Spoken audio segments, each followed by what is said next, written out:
Evangelho de Jesus Cristo, segundo escreveu o evangelista Marcos, no capítulo 4, versículo 1 ao versículo 20.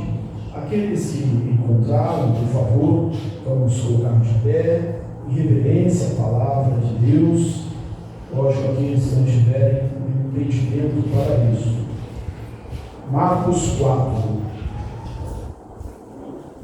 Voltou Jesus a ensinar à beira-mar, e reuniu-se numerosa multidão aí, de modo que entrou num barco, onde se assentou, afastando-se da praia, e todo o povo estava à beira-mar na praia. Assim, lhes ensinava muitas coisas por parábolas, no decorrer do seu doutrinamento.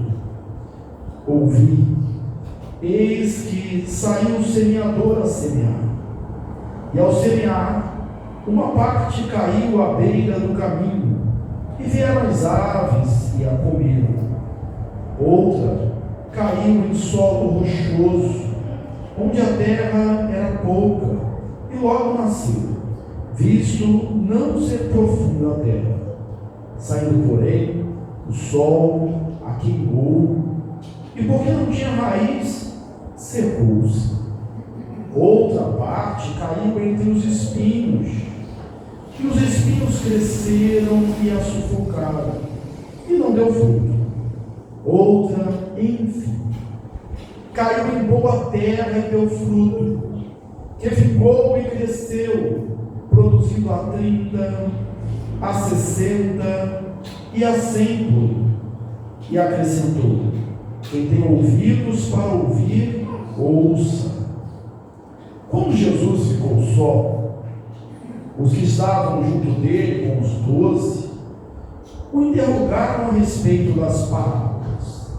E ele lhes respondeu: a vós outros é dado conhecer o mistério do reino de Deus,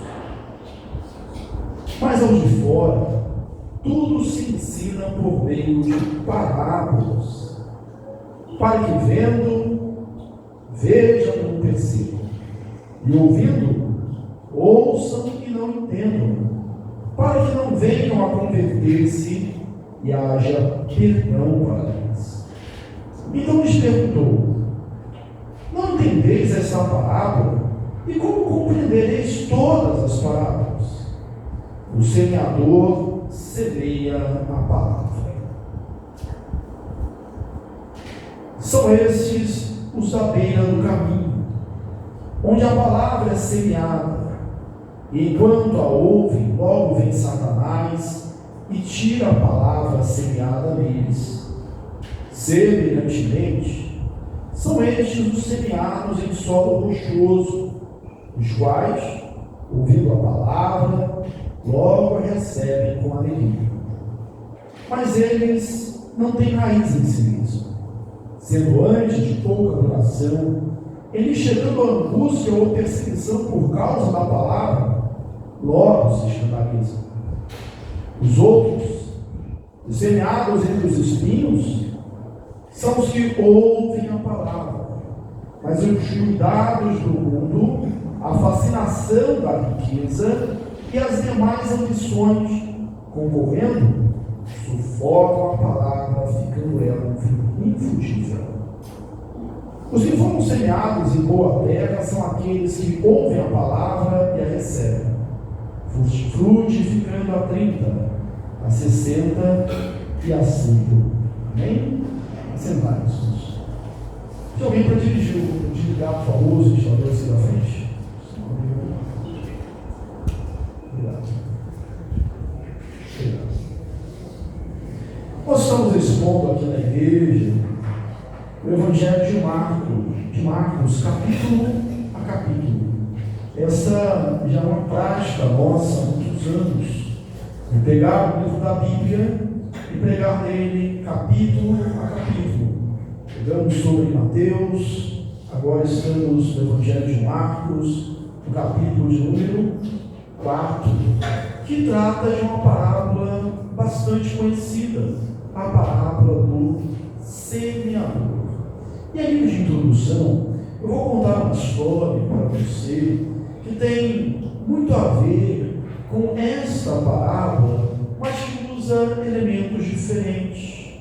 Talvez apenas para ficar mais claro no seu coração. Você que não vive num ambiente agrícola, como eu não vivo, de plantio, de semeadura, mas todos nós escutamos música.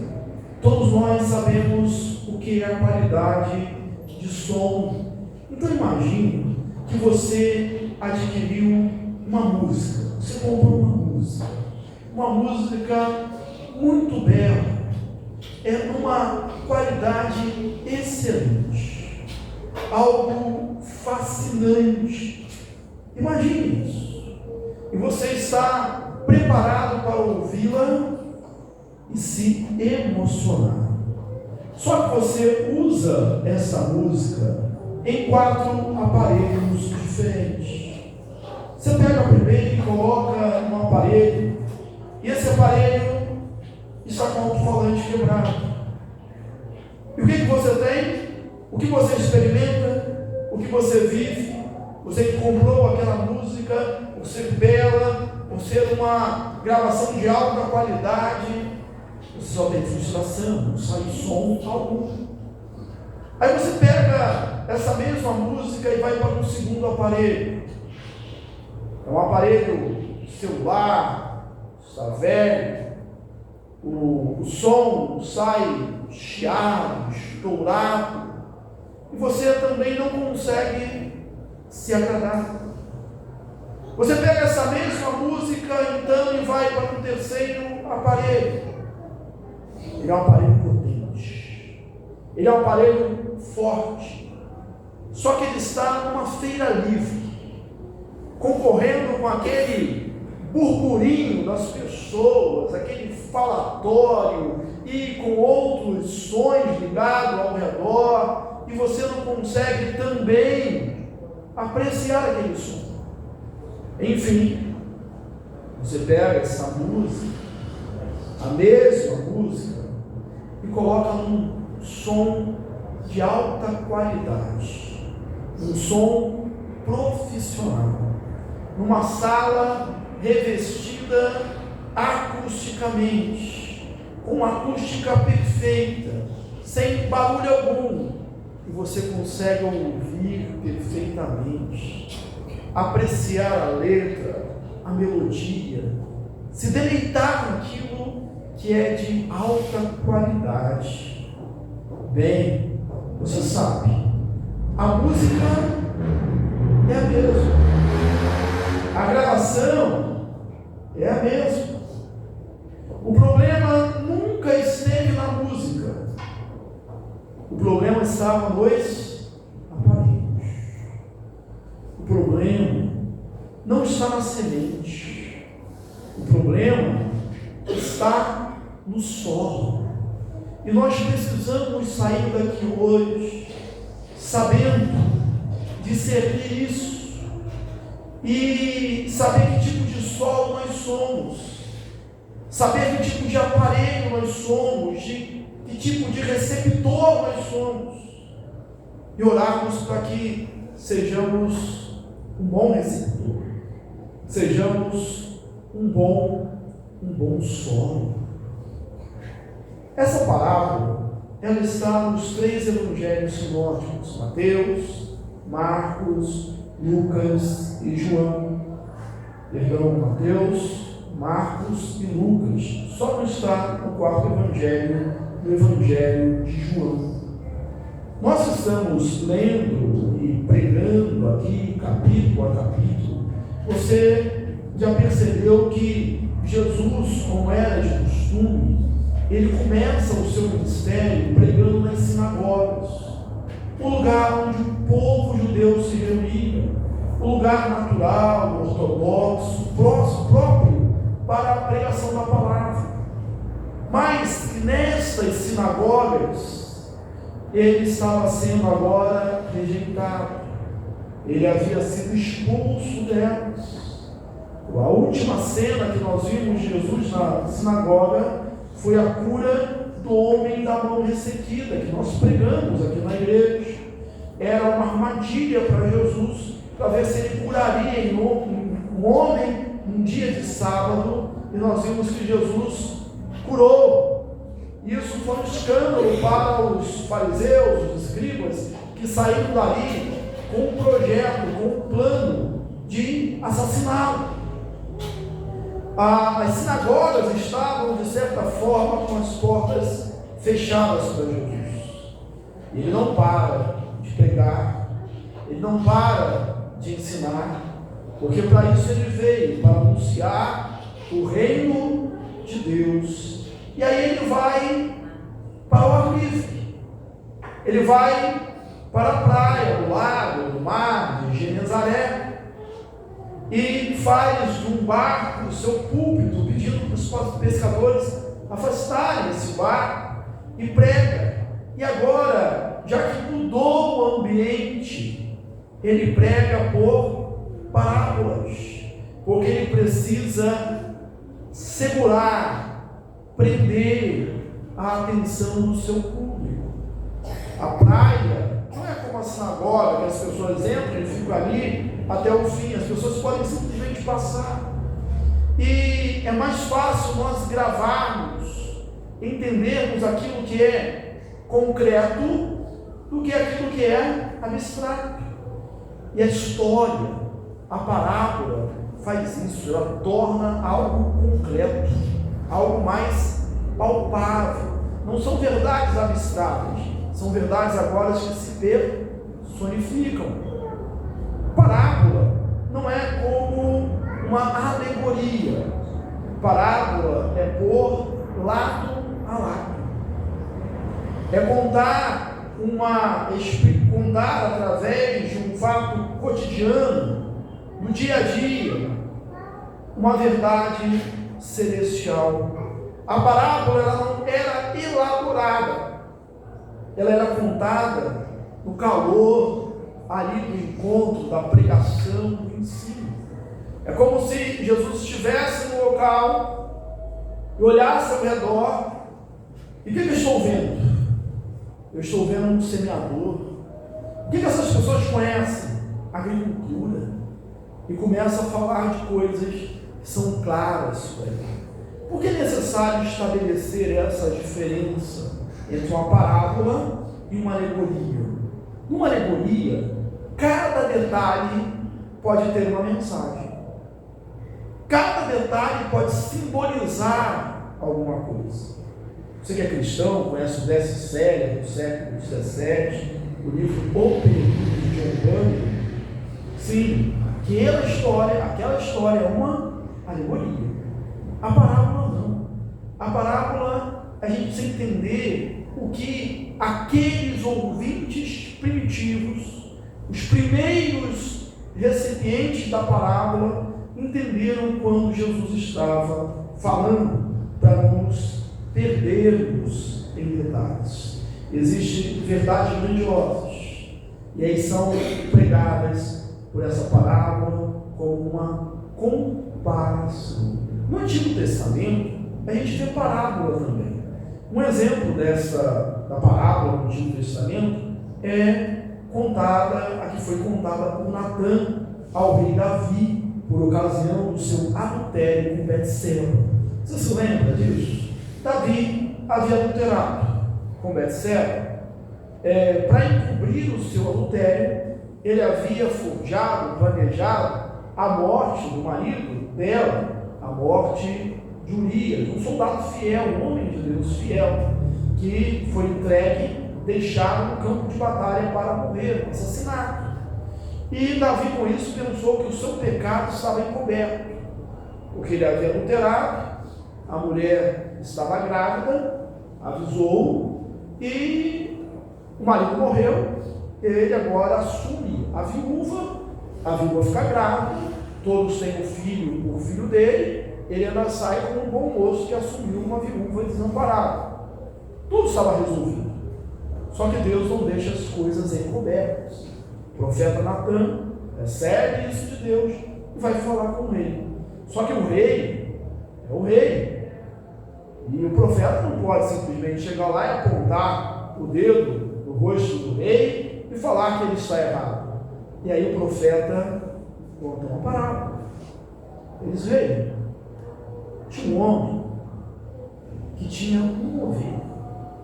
E o seu vizinho tinha 100 ovelhas. E esse homem que tinha uma ovelha, a criava como de estimação, dormia com seus filhos, estava dentro da sua casa. O homem que tinha 100 ovelhas recebeu um convidado. E em vez de matar uma das suas ovelhas, pegou a ovelha desse homem que tinha apenas uma e matou, fez um churrasco, ofereceu para o vizinho. E o rei ficou indignado com isso e disse o seguinte: quem fez isso deve morrer, eu quero saber quem fez isso. E aí o profeta disse: tu és um homem, você tinha mais de uma mulher, você tem um reino, você tem tudo, e aí você vai e pega aquilo que era do seu irmão, do seu amigo, do servo de Deus, um soldado fiel chamado Urias, e aí ele se quebranta diante disso. Mas apenas para falar que existia parábola também no Antigo Testamento. É uma forma da gente comparar, e é o que nós temos aqui hoje nesse texto, uma parábola muito conhecida, que vai falar do semeador e dos tipos de solo. Eis que o semeador saiu a semear. Eis que saiu o semeador a semear. Tudo começa, irmãos, quando o semeador sai, quando ele trabalha, quando ele acredita, quando ele cumpre ali o seu trabalho. Eu gosto de enfatizar isso porque o semeador podia não ter saído para semear. Ele podia dizer: olha, o sol está muito quente, e com o sol muito quente não dá para trabalhar. Ele podia dizer: olha, está chovendo muito, e chovendo muito não dá para semear. Ele podia estar cheio de mágoas, de frustrações, de desânimos ali entranhados no seu coração, na sua alma, como às vezes nós estamos desanimados, dizendo: olha, eu já semeei no ano passado e não colhi quase nada, então não vale a pena sair para semear. Ele podia pensar nos seus amigos, nos seus vizinhos e dizer: olha, fulano não semeia e colhe mais do que eu, então eu também não vou sair para semear. Mas o semeador saiu para semear. E logo, para aplicar isso ao seu coração, irmãos, nós podemos aqui estar simbolizados, representados nesse semeador. A sua função é sair para semear. A sua função é cumprir o seu ministério. A sua função é cumprir o seu trabalho em todas as esferas da vida. Amanhã é segunda-feira, o relógio vai tocar para uns 4 horas, 2 horas da manhã, né? Eu pensei no Valdeci, que é o que bate o recorde aqui, né? 2 horas da manhã, você ficou até mais animado, você que acorda às 6, né? Para outro, às 6 horas.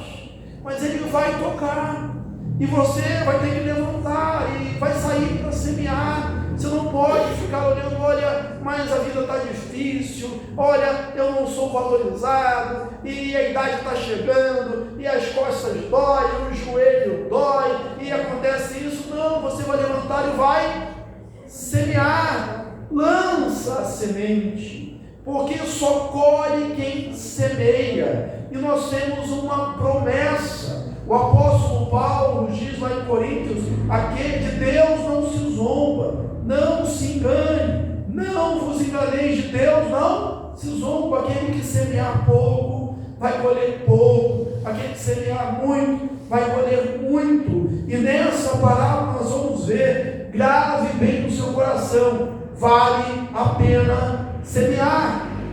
No lado espiritual, você poderia dizer, como tantas vezes no ministério ministério, pastor, ouve, olha, esse trabalho não dá certo.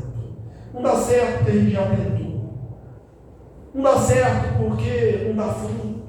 E a gente vai batendo ali na tecla e parece que as coisas não andam, parece que está emperrado.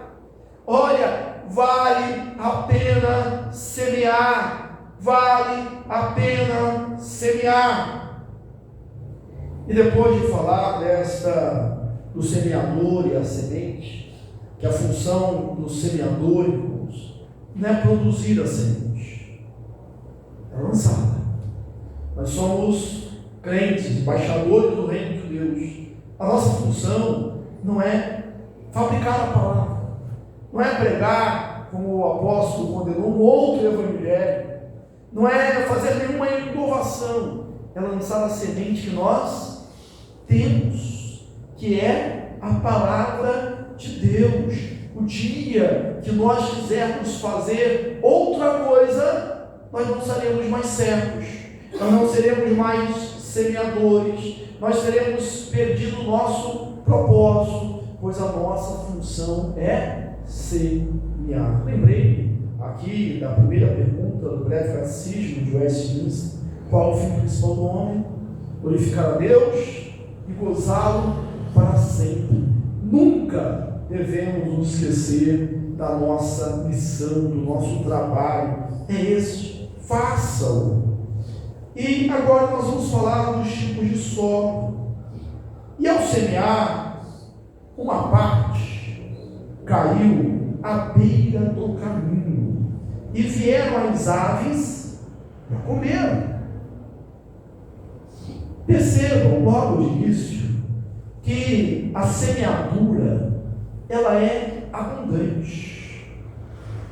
E aí, mesmo correndo o risco de me adiantar, eu preciso dizer isso, a semeadura é abundante, porque a semente cai à beira do caminho, a semente cai no solo rochoso, a semente cai entre os espinhos, a semente cai em boa terra, a semente cai em todo lugar. Ela é plural, ela é abrangente, ela é abundante. A semeadura precisa ser assim, para que todos ouçam, todos conheçam, todos entendam. E como a palavra de Deus, ela é uma. Nós lembramos de Mateus 24, da grande tribulação, e será pregado esse evangelho do reino a toda a criatura, por todas as nações. Então virá o fim. A semeadura, ela é ampla, mas existem solos diferentes, como existem aparelhos de som diferentes. A semente que caiu no solo rochoso é a mesma semente, ou o mesmo tipo de semente que cai no meio do caminho, que cai entre os espinhos, que cai ali no solo fértil. A semente é a mesma, de mesma qualidade, mas uma cai à beira do caminho. Que é a beira do caminho? Nós temos aqui uma parábola que é autoexplicativa, porque os discípulos vieram até Jesus. Os discípulos e os que estavam com ele perguntaram: qual o sentido dessas parábolas?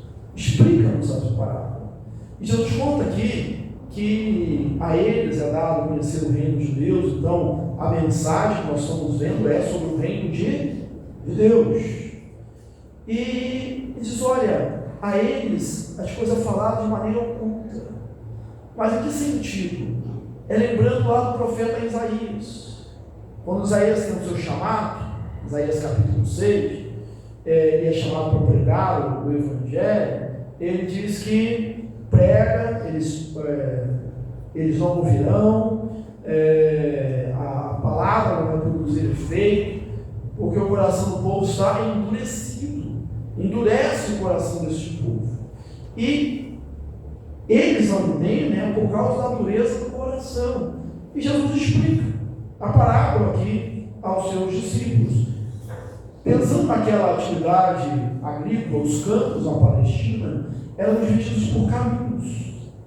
E onde você pisa, onde as pessoas passam, o solo tende a ser mais duro, mais rígido.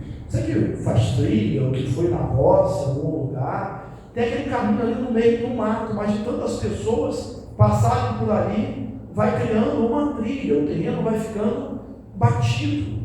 Isso acontecia, então quando o semeador saía a semear, para espalhar a semente, podia ser que da sua sacola algumas sementes caíssem no meio do caminho.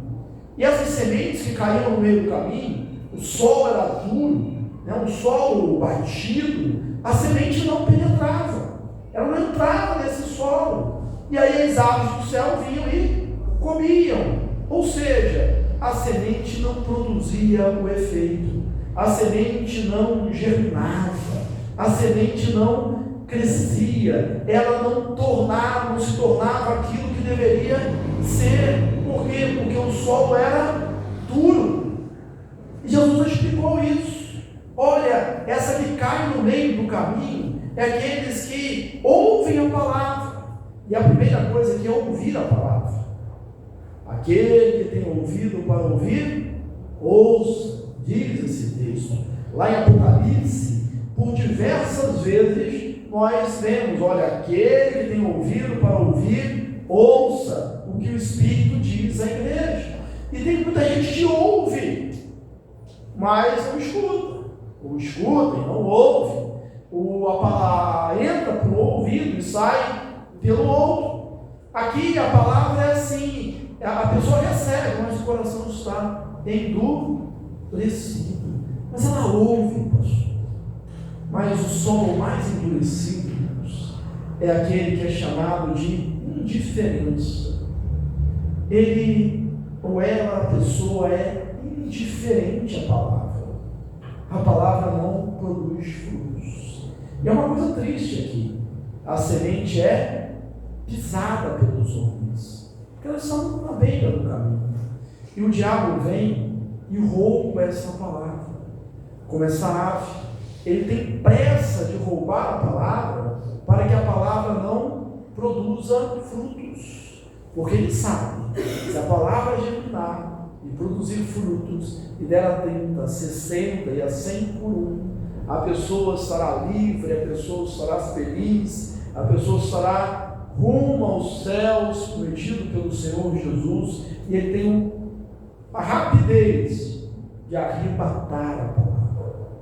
E aí é necessário que você responda no seu coração. Sabe que você é esse? Que há tanto tempo ouve a palavra, mas ela entra para o ouvido, como o pessoal diz, e sai para o outro.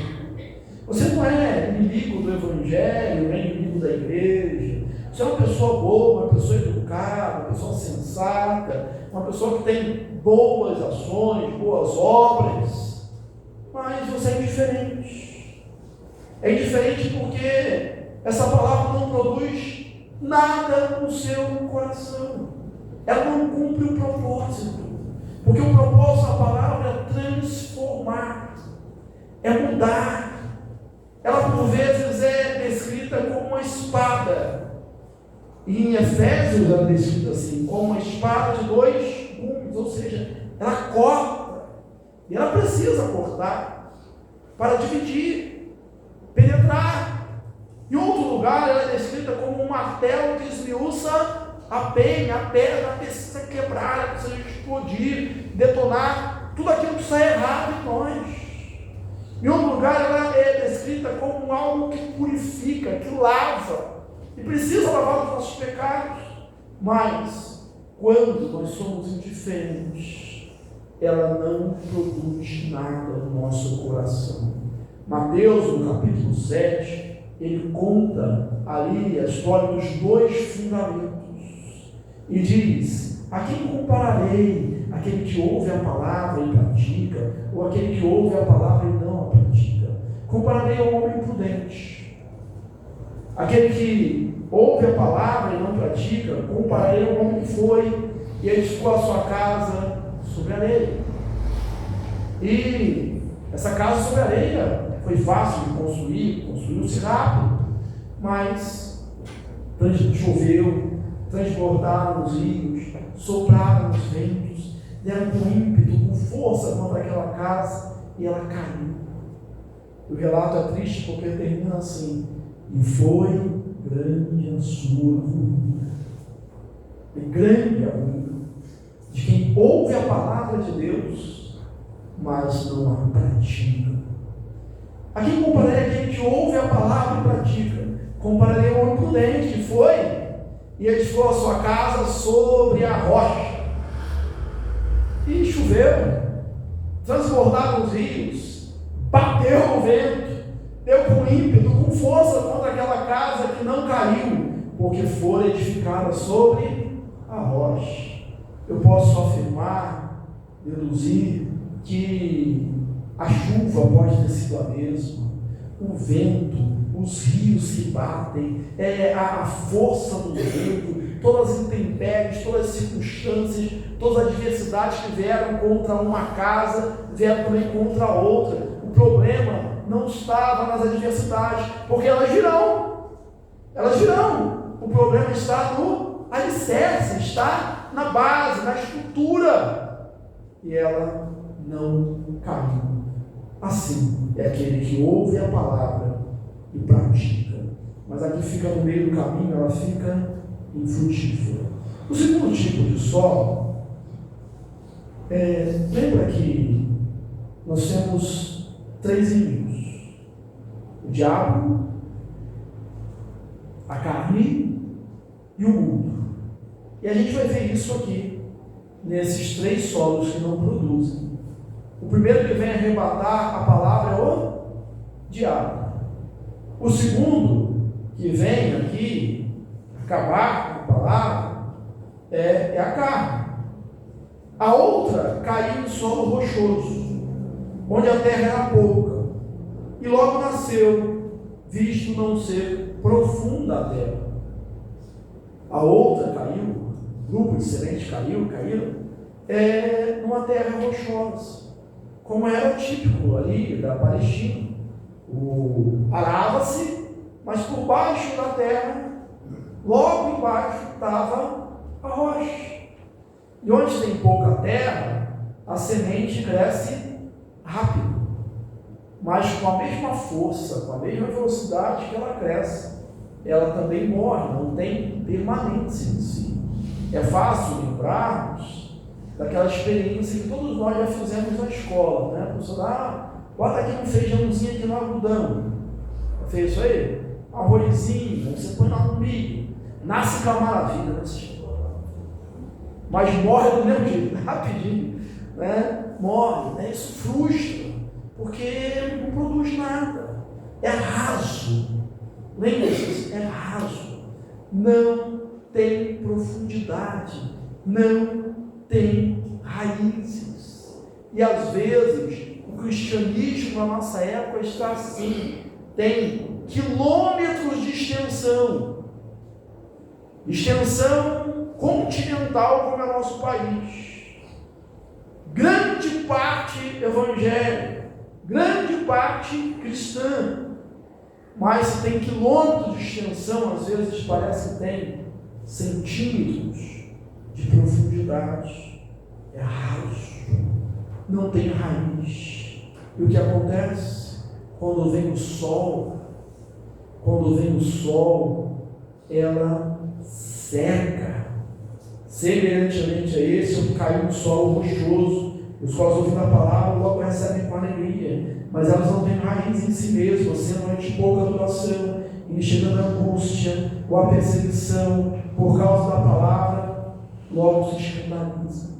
Tem gente que é assim, tem gente que ouve a palavra e sai da igreja, deixa a gente até constrangido. A gente é crente, mas nossa, fulano saiu daqui de um jeito que eu fiquei até com inveja, porque saiu, só que parece que o negócio não dura muito tempo, não tem profundidade, fica angústia. Sabe de uma coisa, irmãos? A angústia virá. Quem é que não tem angústia? Quem é que não fica ansioso por alguma coisa? Quem é que não tem medo? Quem é que não tem problemas? O pessoal diz aí que de médico e louco todo mundo tem um pouco. Quem não tem angústia? Todos nós temos, nós viramos. Aquela ideia do evangelho, vem para Jesus e você não vai sofrer mais, vem para Jesus e vai dar tudo certo. Isso não é a verdade pregada pela Bíblia. Jesus falou: no mundo tereis aflições, mas tende bom ânimo, eu venci o mundo. Nós vamos passar por aflições. E o que nos vai garantir passarmos de pé? É estarmos firmados em Cristo, é termos raízes profundas.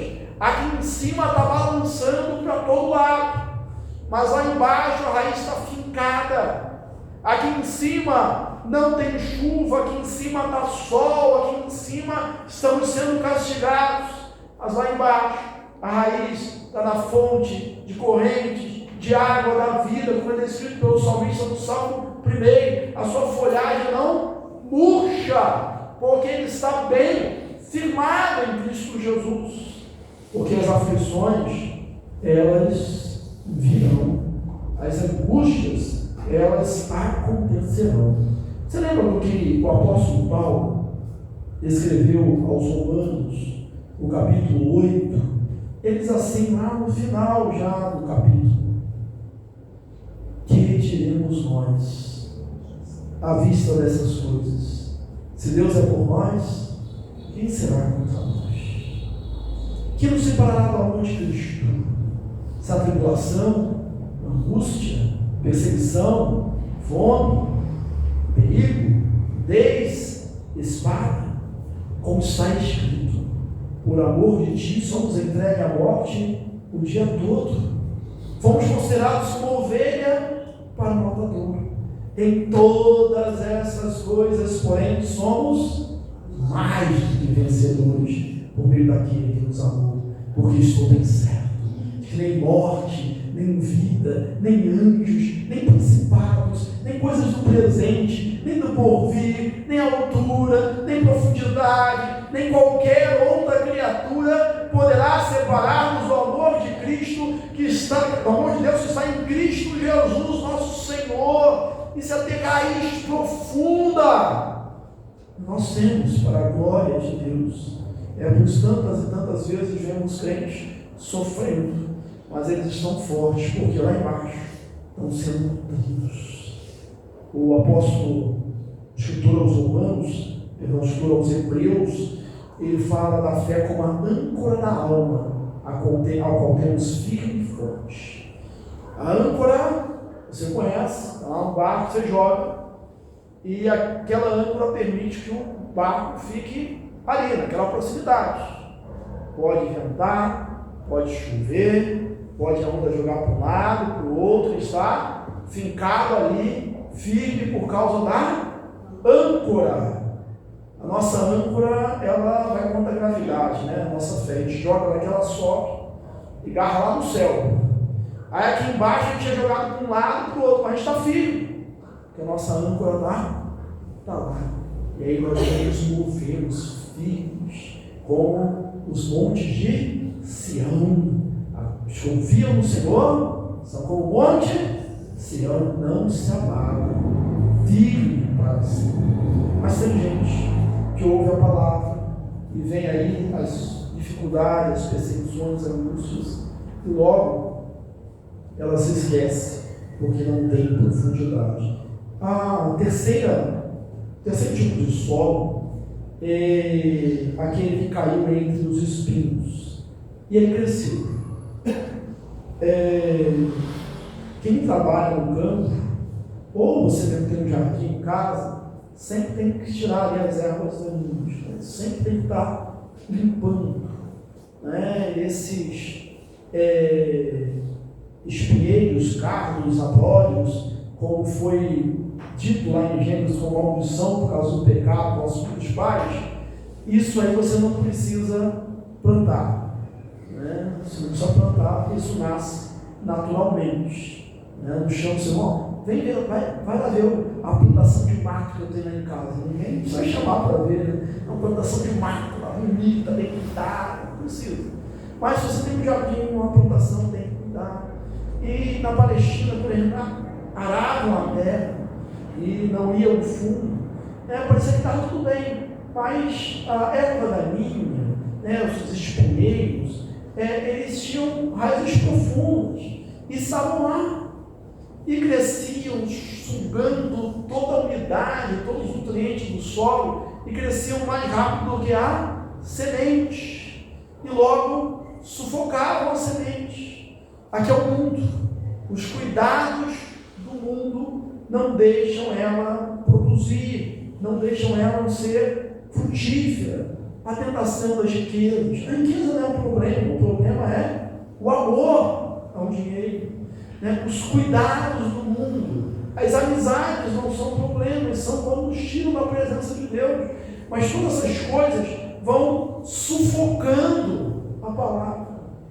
E parece que nós vivemos em dias, irmãos, tem muito crente, ele está caminhando, mas ele está caminhando ali sufocando, né? Ele está sufocado por uma porção de coisas, por uma porção de compromissos, por uma porção de pensamentos, por uma agitação que não tem tamanho. Ele vai sendo ali sufocado diariamente, ele chega ao final.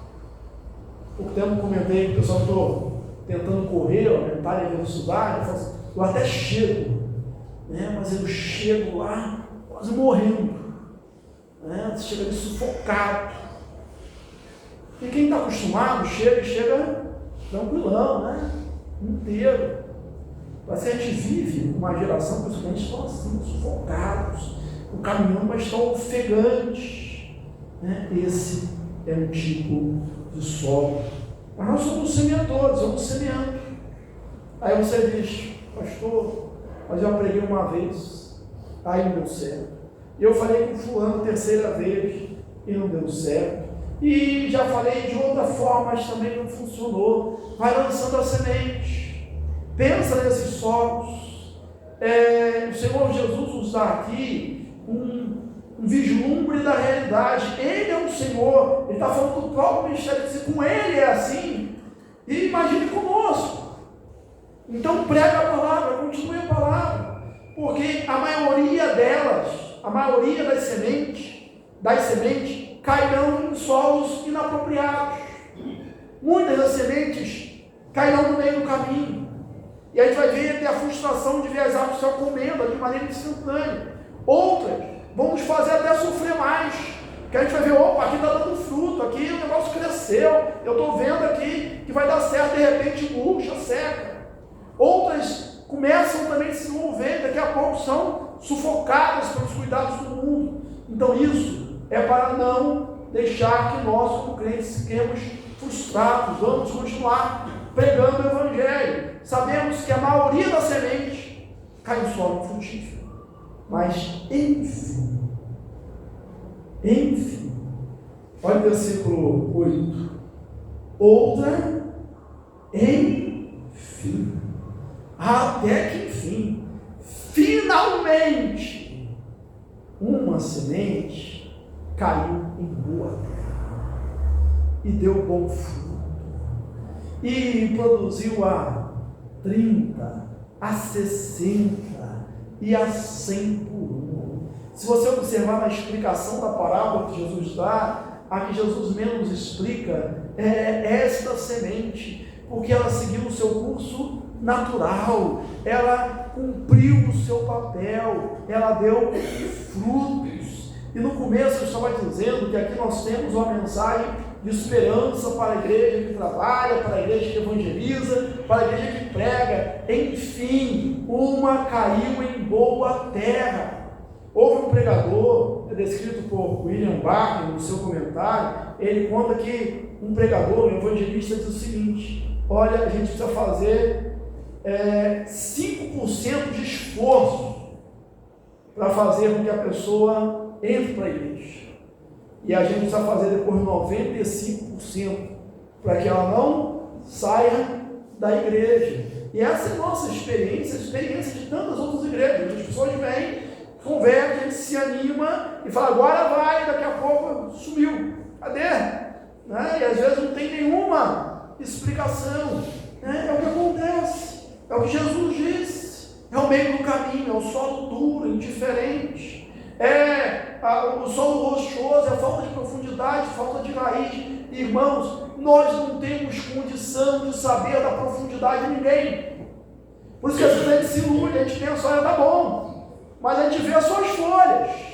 Só Deus conhece a profundidade da raiz, e por isso a gente não precisa ficar decepcionado. Os cuidados do mundo, né? A gente não está 24 horas com ninguém. Então cada um tem que lutar e perseverar, conforme a palavra de Deus diz. Mas o esforço vale a pena por uma semente que cai no solo fértil. Uma semente que produz, resolve tudo, soluciona tudo. Valeu ele ter levantado cedo, valeu ele ter saído para semear, valeu ele não ter olhado para a chuva, ou para o sol, ou para o vento, ou para os seus vizinhos, ou para frustrações do passado, ou para o seu cansaço, ou para a sua idade, para as suas enfermidades, para os seus problemas. Valeu a pena ele sair para semear, porque uma semente produziu a 30, a 60, a 100 por um, valeu por todas aquelas. E nós precisamos crer nisso, porque isso acontece. Às vezes uma pessoa que se converte, ela se torna um alicerce, uma coluna, um baluarte da igreja, e às vezes de maneiras improváveis. Eu lembro de uma irmã, chegou lá em Heliópolis uma vez, e contar a história dela, porque a história é bonita. Ela chegou, não conhecia, chegou, pastor, sou pastor, sou. Ora por mim, porque eu vou fazer uma cirurgia e eu tenho medo de morrer e não tem ninguém que me represente. Aí eu, mas não é assim, a gente não representa ninguém. Não, mas só ora que aí eu vou me sentir representado. Tá bom. Falei para a irmã, nunca tinha visto. Né? Ela foi fazer a cirurgia, eu nem soube da cirurgia. Depois ela voltou para a igreja. Cirurgia deu tudo certo. E está na igreja até hoje lá. Até hoje, de maneira inusitada. Outro irmão chegou, pastor, você mesmo sai daí agora. Você não acredita, né? Parece que é um louco. E foi mesmo. Uma semente que cai no solo fértil vale todas as quedas que se perderam. Então, pare de olhar para a semente que se perdeu como semeador e continue a semear. Essa é a nossa função, essa é a nossa missão. E ao mesmo tempo, faça uma autoavaliação. Lembre-se, o problema não está na palavra. Ela é a mesma palavra viva e eficaz. Ela é a mesma lâmpada para os nossos caminhos sempre. Ela é a mesma palavra que Jesus disse que passará o céu e a terra, e as minhas palavras não passarão. Ela é a mesma. O problema não estava, não esteve e nunca estará na palavra. Ele está nos nossos próprios corações como receptores. Então é necessário fazer uma autoavaliação e pensarmos: quando é que eu sou no meio do caminho? Quando o meu coração está endurecido? Quando é que a palavra ela cai e não encontra um solo para se aprofundar, um solo rochoso, e aí logo seca? Às vezes acontece isso, com muitos crentes. O pessoal sai da igreja vibrando, pulando, olha, hoje o culto foi bom, o louvor foi bom, foi tudo bom, a palavra foi boa, e aí parece que segunda-feira nada mudou, parece que nada aconteceu. Passa muito rápido esses avivamentos que às vezes a gente tem. A outra cai no meio dos espinhos. O que é que na minha vida tem sufocado a palavra? Eu sou do Senhor, eu sou servo, você é servo, nós somos para o Senhor, somos dele, somos propriedades exclusivas de Deus. Então, tudo que nos sufoca precisa ser cortado, tirado, porque nós somos do Senhor e a nossa prioridade deve ser o Senhor. Que Deus te abençoe e que você seja um solo fértil. Que você seja aquele aparelho de som profissional, de alta tecnologia, que as pessoas ouçam a música e tenham o prazer de ouvir, né? Porque o problema não está na palavra e nem na música, está nos recebedores. Que Deus abençoe rica e abundantemente. Amém. Feche seus olhos.